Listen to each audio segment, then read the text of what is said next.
Later, however, they had to hold her back forcefully, and when she then cried, "Let me go to Gregor, he's my unlucky son. Don't you understand that I have to go to him?"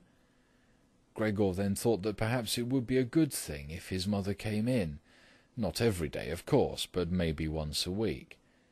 She understood everything much better than his sister, who, in spite of all her courage, was still a child, and in the last analysis had perhaps undertaken such a difficult task only out of childish recklessness. Gregor's wish to see his mother was soon realized. While during the day Gregor, out of consideration for his parents, did not want to show himself by the window, he couldn't crawl around very much on the few square meters of the floor.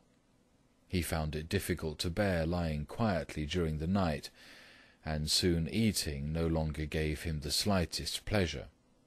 So for diversion, he acquired the habit of crawling back and forth across the walls and ceiling. He was especially fond of hanging from the ceiling. The experience was quite different from lying on the floor. It was easier to breathe. A slight vibration went through his body, and in the midst of the almost happy amusement which Gregor found up there, it could happen that, to his own surprise, he let go and hit the floor. However, now he naturally controlled his body quite differently, and he did not injure himself in such a great fall. His sister noticed immediately the new amusement which Gregor had found for himself, for as he crept around he left behind here and there traces of his sticky stuff, and so she got the idea of making Gregor's creeping around as easy as possible, and thus of removing the furniture which got in the way, especially the chest of drawers and the writing desk. But she was in no position to do this by herself. She did not dare to ask her father to help, and the servant girl would certainly not have assisted her, for although this girl, about 16 years old, had courageously remained since the dismissal of the previous cook, she had begged for the privilege of being allowed to stay permanently confined to the kitchen, and of having to open the door only in answer to a special summons. Thus his sister had no other choice but to involve his mother, while his father was absent. His mother approached Gregor's room with cries of excited joy, but she fell silent at the door. Of course, his sister first checked whether everything in the room was in order. Only then did she let his mother walk in. In great haste, Gregor had drawn the sheet down even further and wrinkled it more. The whole thing really looked just like a coverlet thrown carelessly over the couch. On this occasion, Gregor held back from spying out from under the sheet. Thus he refrained from looking at his mother this time, and was just happy that she had come. "Come on, he's not visible," said his sister, and evidently led his mother by the hand. Now Gregor listened as these two weak women shifted the still heavy old chest of drawers from its position, and his sister constantly took on herself the greatest part of the work, without listening to the warnings of his mother, who was afraid that she would strain herself. The work lasted a long time. After about a quarter of an hour had already gone by, his mother said it would be better if they left the chest of drawers where it was, because in the first place it was too heavy. They would not be finished before his father's arrival, and leaving the chest of drawers in the middle of the room would block all Gregor's pathways, but in the second place they could not be certain that Gregor would be pleased with the removal of the furniture. To her, the reverse seemed to be true. The sight of the empty walls pierced her right to the heart, and why should Gregor not feel the same, since he had been accustomed to the room furnishings for a long time, and in an empty room would feel himself abandoned? "And is it not the case," said his mother, concluding very quietly, almost whispering as if she wished to prevent Gregor, whose exact location she really didn't know, from hearing even the sound of her voice, for she was convinced that he did not understand her words. And isn't it a fact that by removing the furniture we're showing that we're giving up all hope of an improvement, and are leaving him to his own resources without any consideration? I think it would be best if we tried to keep the room exactly in the condition it was in before, so that when Gregor returns to us he finds everything unchanged, and can forget the intervening time all the more easily." As he heard his mother's words, Gregor realized that the lack of all immediate human contact, together with the monotonous life surrounded by the family over the course of these 2 months, must have confused his understanding, because otherwise he couldn't explain to himself how he, in all seriousness, could have been so keen to have his room emptied. Was he really eager to let the warm room, comfortably furnished with pieces he had inherited, be turned into a cavern, in which he would of course then be able to crawl about in all directions without disturbance, but at the same time with a quick and complete forgetting of his human past as well? Was he then at this point already on the verge of forgetting? And was it only the voice of his mother, which he had not heard for a long time, that had aroused him? Nothing was to be removed, everything must remain.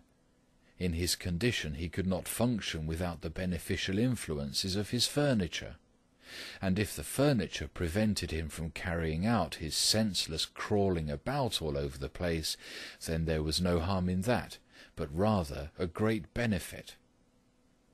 But his sister unfortunately thought otherwise.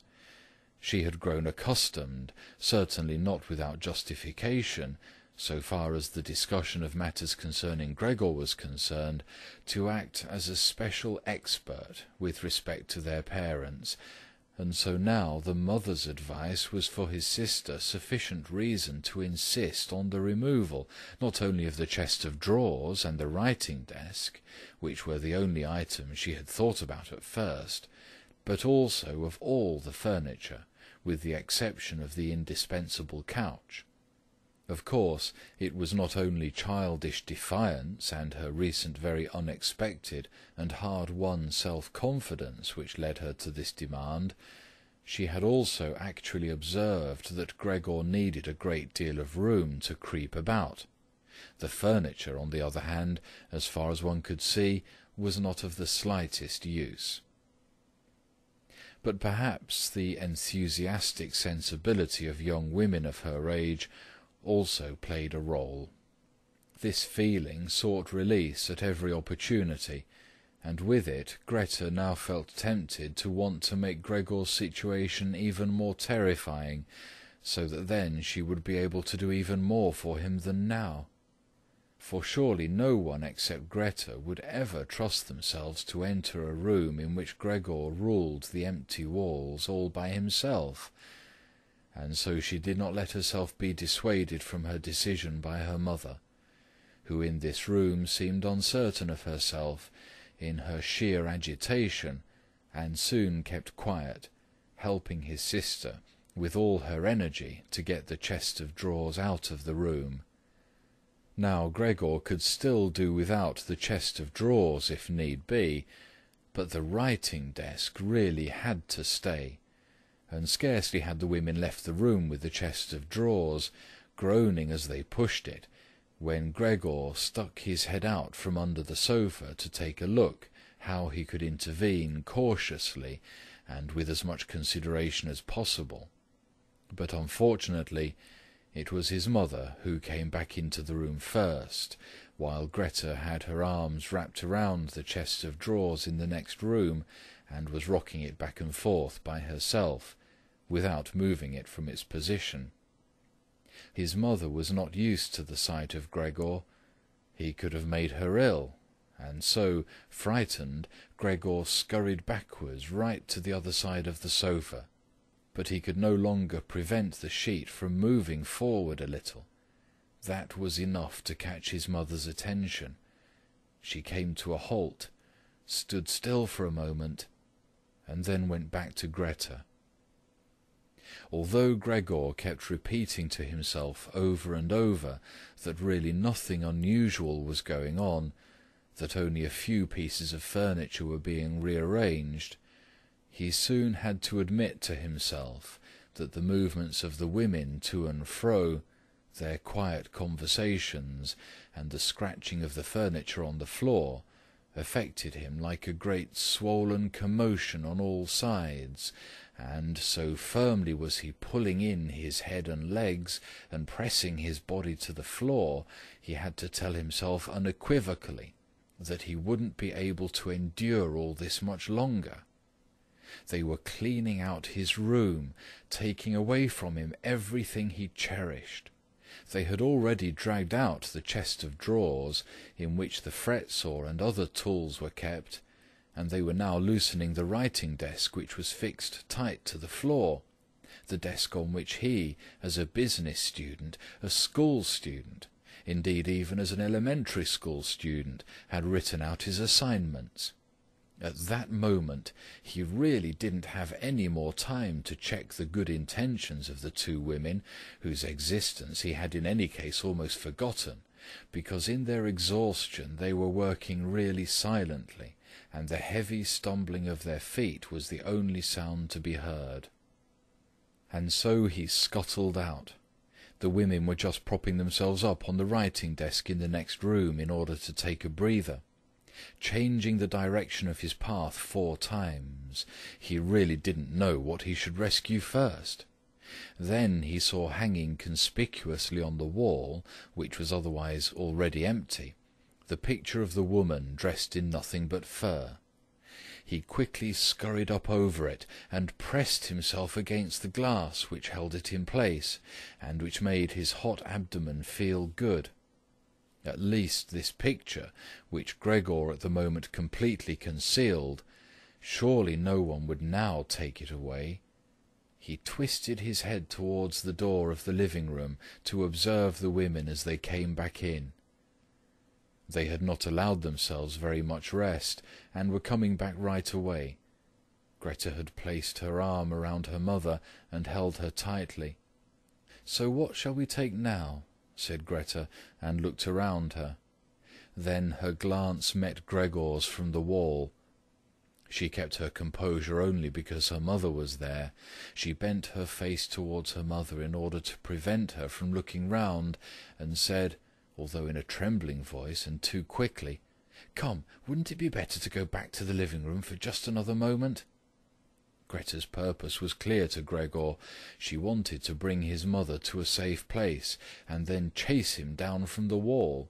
Well, let her just try. He squatted on his picture, and did not hand it over. He would sooner spring into Greta's face. But Greta's words had immediately made the mother very uneasy.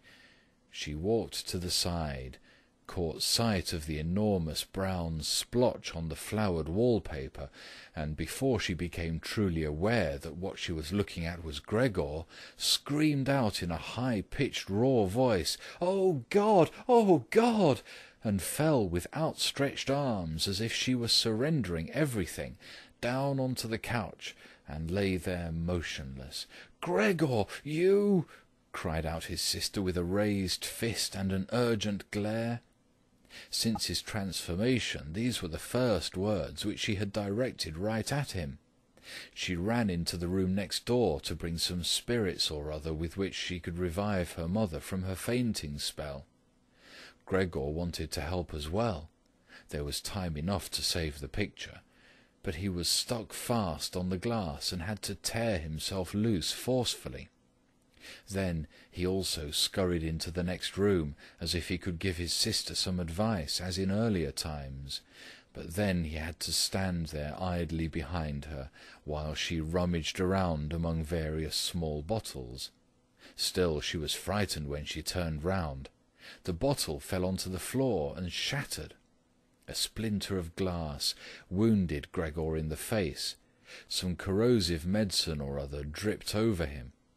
Now, without lingering any longer, Greta took as many small bottles as she could hold and ran with them into her mother. She slammed the door shut with her foot. Gregor was now shut off from his mother, who was perhaps near death, thanks to him. He could not open the door, and he did not want to chase away his sister, who had to remain with her mother. At this point he had nothing to do but wait, and overwhelmed with self-reproach and worry, he began to creep and crawl over everything, walls, furniture, and ceiling. Finally, in his despair, as the entire room started to spin around him, he fell onto the middle of the large table. A short time elapsed. Gregor lay there limply. All around was still. Perhaps that was a good sign. Then there was a ring at the door. The servant girl was naturally shut up in her kitchen, and therefore Greta had to go to open the door. The father had arrived. "What's happened?" were his first words. Greta's appearance had told him everything. Greta replied with a dull voice. Evidently she was pressing her face against her father's chest. "Mother fainted, but she's getting better now. Gregor has broken loose." "Yes, I have expected that," said his father. "I always told you that, but you women don't want to listen." It was clear to Gregor that his father had badly misunderstood Greta's short message, and was assuming that Gregor had committed some violent crime or other. Thus Gregor now had to find his father to calm him down, for he had neither the time nor the ability to explain things to him. And so he rushed away to the door of his room and pushed himself against it, so that his father could see right away as he entered from the hall that Gregor fully intended to return at once to his room, and that it was not necessary to drive him back, but that one only needed to open the door and he would disappear immediately. But his father was not in the mood to observe such niceties. "Ah!" he yelled as soon as he entered, with a tone as if he were all at once angry and pleased. Gregor pulled his head back from the door and raised it in the direction of his father. He had not really pictured his father as he now stood there. Of course, what with his new style of creeping all around, he had in the past while neglected to pay attention to what was going on in the rest of the apartment, as he had done before, and really should have grasped the fact that he would encounter different conditions. Nevertheless, was that still his father? Was that the same man who had lain exhausted and buried in bed in earlier days when Gregor was setting out on a business trip? Who had received him on the evenings of his return in a sleeping gown and armchair, totally incapable of standing up? Who had only lifted his arm as a sign of happiness, and who in their rare strolls together, a few Sundays a year, and on the important holidays, made his way slowly forwards between Gregor and his mother, who themselves moved slowly, always a bit more slowly than them, bundled up in his old coat, all the time setting down his walking-stick carefully, and who, when he had wanted to say something, almost always stood still and gathered his entourage around him. But now he was standing up really straight, dressed in a tight-fitting blue uniform with gold buttons, like the one servants wear in a banking company. Above the high, stiff collar of his jacket, his firm double chin stuck out prominently. Beneath his bushy eyebrows, the glance of his black eyes was freshly penetrating and alert. His otherwise dishevelled white hair was combed down into a carefully exact, shining part. He threw his cap, on which a gold monogram, apparently the symbol of the bank, was affixed, in an arc across the entire room onto the sofa, and moved, throwing back the edge of the long coat of his uniform, with his hands in his trouser pockets and a grim face, right up to Gregor. He really didn't know what he had in mind, but he raised his foot uncommonly high anyway, and Gregor was astonished at the gigantic size of the sole of his boot. However, he did not linger on that point, for he knew from the first day of his new life that, as far as he was concerned, his father considered the greatest force the only appropriate response, and so he scurried away from his father, stopped when his father remained standing, and scampered forward again when his father merely stirred. And in this way they made their way round the room repeatedly, without anything decisive taking place. In fact, because of the slow pace, it didn't look like a chase. Gregor remained on the floor for the time being, especially since he was afraid that his father could take a flight up onto the wall or the ceiling as an act of real malice. At any event, Gregor had to tell himself that he couldn't keep up this running round for a long time, because whenever his father took a single step, he had to go through an enormous number of movements. Already he was starting to suffer from a shortage of breath, just as in his earlier days when his lungs had been quite unreliable.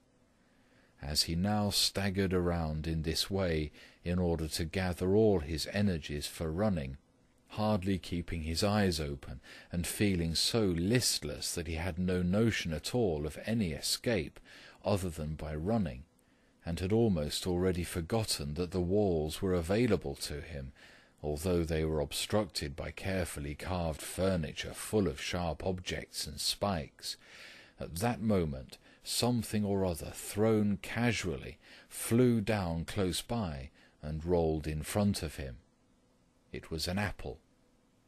Immediately a second one flew after it. Gregor stood still in fright. Further running away was useless, for his father had decided to bombard him. From the fruit bowl on the sideboard his father had filled his pockets, and now, without for the moment taking accurate aim, he was throwing apple after apple. These small red apples rolled around on the floor as if electrified and collided with each other. A weakly thrown apple grazed Gregor's back, but skidded off harmlessly.